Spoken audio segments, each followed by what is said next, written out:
Admiral William McRaven reveals the 6 qualities required to become the hero that we all need today: moral courage, humility, perseverance, sacrifice, integrity, and compassion. Thank you very much for that kind introduction. President Reif, distinguished guests, members of the faculty, and of course, the MIT graduating class of 2020.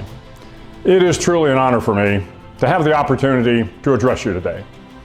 You know, I had an entirely different speech prepared for this afternoon. It was a nice little speech.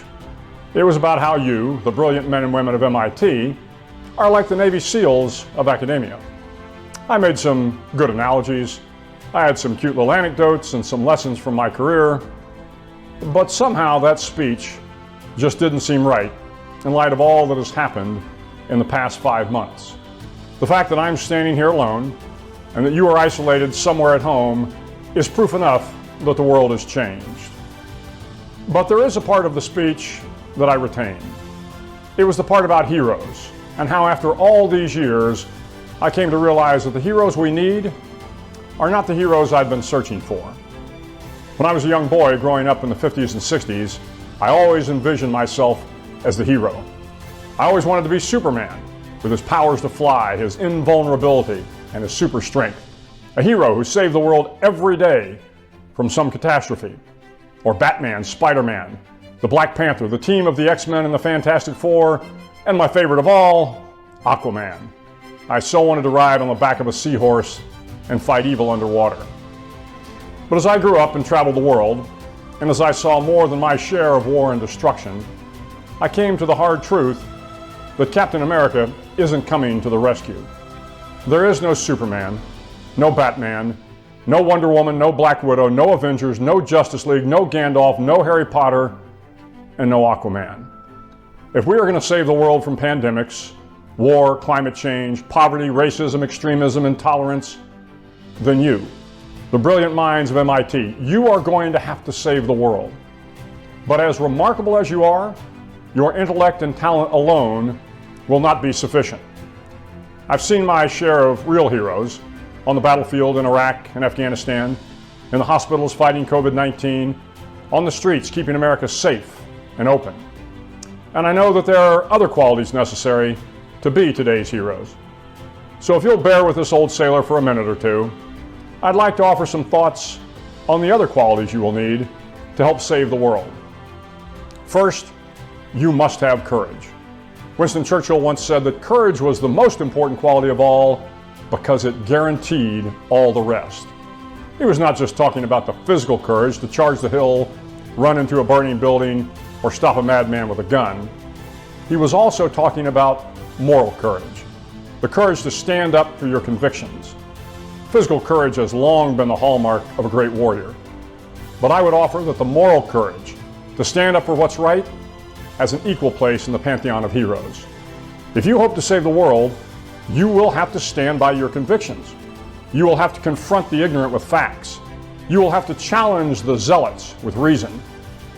You will have to defy the naysayers and the weak-kneed who have not the constitution to stand tall. You will have to speak truth to power.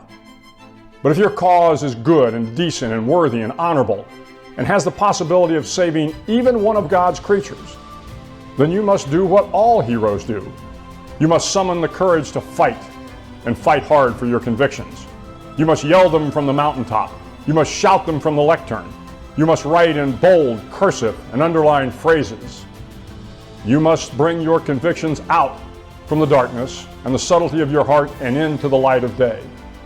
They must be made public and challenged and confronted and argued. There will always be those who don't want to hear your convictions, particularly if they are true. Speaking the truth can be dangerous, but those that came before you, Copernicus, Galileo, Kepler, Madame Curie, Grace Hopper, and Katherine Johnson, those brilliant minds, those tellers of truth who made the world a more knowledgeable place, a more compassionate place, a more livable place, they had courage. If you are going to save the world, you will need courage. If you're going to save the world, you will need to be humble. In my career, I've been blessed to be around some great minds. I've seen how the brilliant men and women have helped eradicate disease, reduce poverty, create technological masterpieces. But conversely, I have seen how the misguided geniuses, filled with conceit and convinced of their own righteousness, have tampered with nature, built apocalyptic machines, dehumanized social interactions, and tilted towards tyranny. If you do not approach the world with humility, it will find a way to humble you. I found in my time in the military that no experience on earth was more humbling than combat. The crucible of war teaches you every day that you are not invincible, that the enemy in bare feet and carrying only Kalashnikovs can sometimes defeat the best soldiers and the best technology in the world. And if you believe for a moment that you are superior, you will be humbled quickly. But if you approach every mission with a decent respect for the mountains, the rivers, the oceans, and the enemy, you are more likely to succeed. In Plato's rendition of Socrates' apology, Socrates defends the charges against him by telling the jury of Athenian nobles that he is the wisest man in the world, far wiser than any of the robed men sitting in judgment. When questioned about how he could be so bold as to make this statement, Socrates says that he is the wisest because he knows so very little of the world. To solve the world's problems, you will have to realize how little you know. You must be able to look to the stars, peer through a microscope, gaze at the oceans, and be humbled. To believe for even a moment that you have all the answers, that you know the truths of the universe, that you are wiser than all the men and women who came before you, is the tale of every great man and woman who amounted to nothing. Only when you are humbled, only when you realize the limits of your understanding, the shortfalls of your knowledge, the boundaries of your intellect, only then can you find the answers you are seeking. If you're going to save the world, you must persevere through difficult times. Life as a SEAL is all about perseverance. Can you make it through SEAL training without ringing the bell? Can you make it through the long family separations, the exhausting deployments, the loss of a fellow warrior in combat? Sometimes saving the world is just about holding on, never quitting no matter what obstacles face you. A good friend of mine, who graduated from the University of Texas in 1969, pursued a career in medicine. His mother had died of lymphoma when he was about 11, and he was obsessed with finding a cure. For decades, he pursued an idea that most in the medical field dismissed as fantasy. Could the human body really use its own immune system to fight cancer? He never ever gave up on his pursuit, and in 2018, Dr. Jim Allison was awarded the Nobel Prize for medicine. There are the occasional great men and women of science who changed history at an early age. But most discoveries, most achievements, most triumphs are the product of a long and painful process. And only the most resolute, the ones that can persevere through the failure, the rejection, the ridicule, the emotional and physical strain of time, those are the ones most likely to save the world. If you hope to save the world, you must be prepared to sacrifice. The Special Operations Forces are filled with memorials of remarkable men and women who gave their all in the defense of the nation. Medal of Honor recipients like Mike Murphy, Mike Mansour, John Chapman, and Robbie Miller. Remarkable women like Ashley White and Jennifer Moreno. The heroes of helicopters, Turbine 3-3 and Extortion 1-7. SEALs and soldiers who answered the call and never returned. All great Americans who sacrificed their lives so that their teammates might live. But there is a more mundane, yet essential sacrifice that is required if you want to save the world. As SEALs, we train hard every day, long, torturous hours of physical pain, rucksack marches, open ocean swim, miles of running, and hours of calisthenics. They're all sacrifices necessary to be ready when the world needs you. In his time, Thomas Edison developed 1,500 patents, from the electric light to the phonograph to the movie camera to the vacuum diode and the carbon microphone. He saved the world from darkness, but in doing so, it required him to work 20 hours a day. His home front was often strained.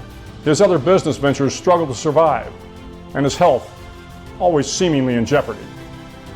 It would be easy to stand up here and tell you that there is a wondrous place where you can be great at both work and life. where your efforts to make a difference in the world come easy. But I have never found that place. In the end, if your goal is a noble one, then your sacrifice will be worth it, and you will be proud of what you have accomplished. To save the world, you will have to be men and women of great integrity, always trying to do what is moral, legal, and ethical. It will not be easy, and I dare say you will fail occasionally. You will fail because you are human. You will fail because life often forces you into a seemingly untenable position. You will fail because good and evil are always in conflict. And when you fail to uphold your integrity, it should make you sick to your stomach. It should give you sleepless nights. You should be so tortured that you promise yourself never to do it again. You see, being a hero will not be easy. It will not be easy because you are not men and women of steel. You are not cloaked in a suit of armor. You are not infused with unearthly powers. You are real heroes. And what makes real heroes are their struggles and their ability to overcome them. But no matter how mightily you might struggle, the world will believe in you. The world will follow you, allow themselves to be saved if they know you to be honest, trustworthy, of good character and good faith, men and women of integrity. Finally, to save the world, you must have compassion. You must ache for the poor and disenfranchised. You must fear for the vulnerable. You must weep for the ill and infirmed. You must pray for those who are without hope. And you must be kind to the less fortunate. For what hero gives so much of themselves without caring for those they are trying to save? As we sign off from this virtual commencement, I want you to promise me one thing. Promise me that you will be the last class to miss a commencement because of a pandemic, the last class to miss a commencement because of war, the last class to miss a commencement because of climate change, unrest, tyranny, extremism, active shooters, intolerance, and apathy. Batman and Superman are not coming to save the world. It will be up to you.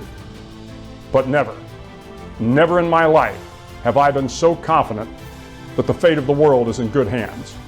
Go forth and be the heroes we need you to be. Thank you, and congratulations.